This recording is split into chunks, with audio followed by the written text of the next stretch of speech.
So let's go then right now to the concept of Society 5.0. I think it's a concept that you've been working for some time.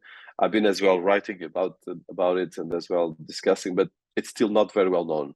Like you said, it was generated in Japan, but I would like to hear from you a kind of description. How do you see the Society 5.0 concept and how you approach it as well in your work and your institute? For example, you would ask me to summarize in 3 minutes or 5 minutes. What I would like to say would be, we can summarize it: tech for society and tech for SDGs, this Society 5.0 concept. And it particularly tries to answer the question how we can maximize the latest technologies, the benefits of these technologies, and avoid all potential risks. We need to have a coordinated effort to overcome social and economic problems we have. And we can use these digital technologies which give us a lending hand.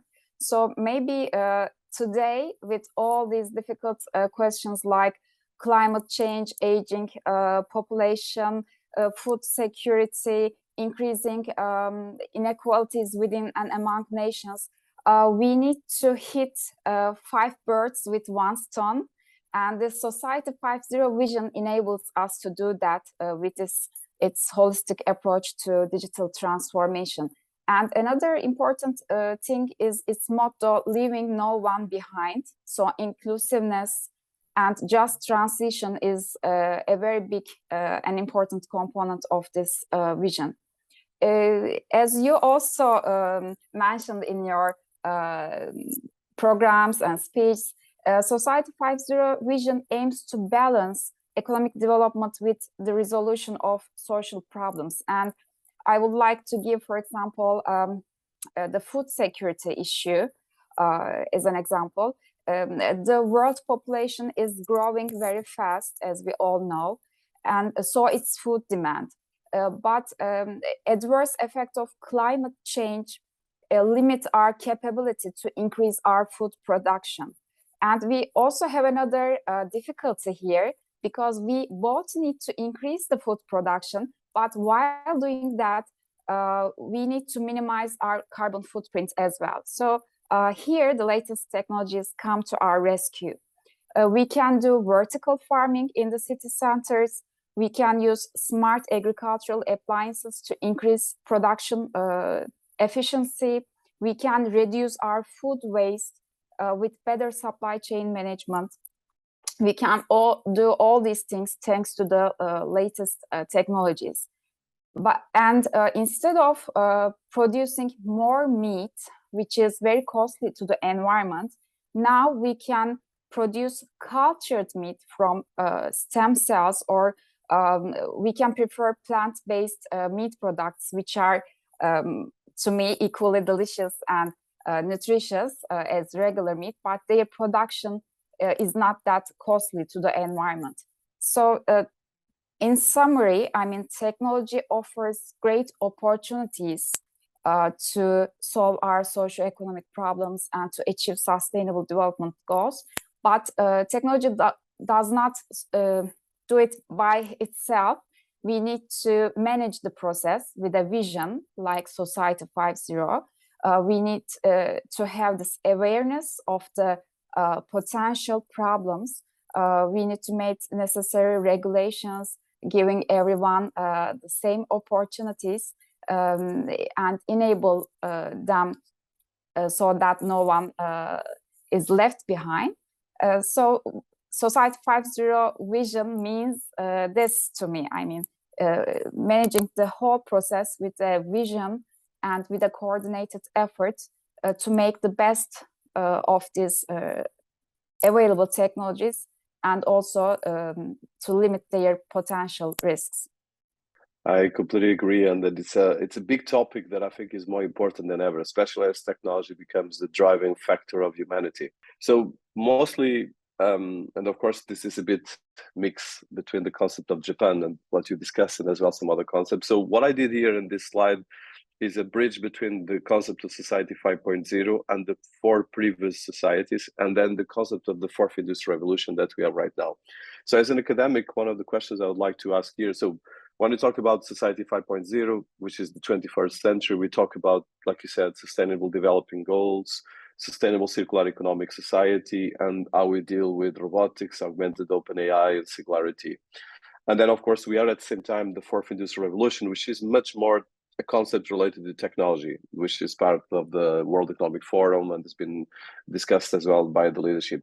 But previously, what is interesting is that if you see from the Society 1.0, this about the dawn of humans, to Society, I would say 2, that is 23,000 years before Christ. And then we have, of course, the end of the 19th century. So that means in the last 200 years, more or less, we had 3 society developments in history. So my question for you as an academic and researcher is that this Society 5.0 is actually a concept super important, but as well, it shows the velocity that we are right now as a society.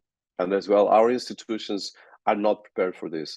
I know that our institute is precisely to create awareness for this and educate on this, but I would like to see how you view these concepts, and especially. I mean, Dinis, as you said, Society 5.0 vision is about future readiness of businesses, future readiness of societies, and future readiness of individuals. What are we trying to getting ready is actually not a future. We already started to live side by side with the artificial intelligence and machine learning capabilities and robotics. They are already in employment, and they are going to revolutionize the employment in every sector. So it is about getting ready to work with and to live with robots, with AI and machine learning capabilities. So I mean, it's not a science fiction anymore. So it's an urgent issue for all societies. As you and I mean, we are trying to create awareness on the both importance of the issue and urgency. We need to act urgently to reskill and upskill the human capital. We need to get ready for the future of the professions. And for our viewers, I would like to recommend this book called Globotics Upheaval by Richard Baldwin. He examined the issue of this robotization and future of employment, because there are arguments against saying that, okay, in this society, where we are going to society 2.0, 3.0 and 4.0, always, I mean, there are new jobs created and some professions ended. It's not the end of the world, so we are going to adjust it again. But this adjustment won't be that smooth, maybe, as it was in the past, because we are talking about an artificial intelligence which is much more efficient than us. The robots will be doing some of the professions much better than the human beings.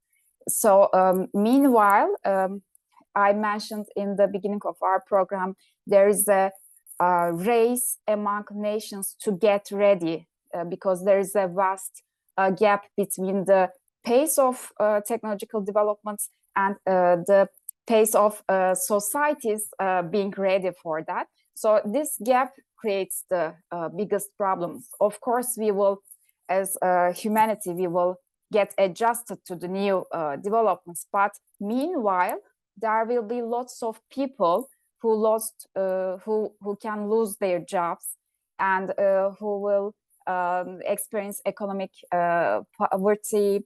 So there may be some social unrest, some immigrations due to that. You know, the adverse effects of climate change mostly affect these disadvantaged groups. So I mean, everything relates to each other. So it is definitely a very, very urgent issue. So all governments need to act very fast to get ready to the realities of this Society 5.0. I mean, to the future, we will live and work together with artificial intelligence. And of course, I mean, we will become more integrated with the robots as well in terms of our body. So it's an exciting near future that's waiting for us. And we should definitely be aware of the realities and get ready starting from today.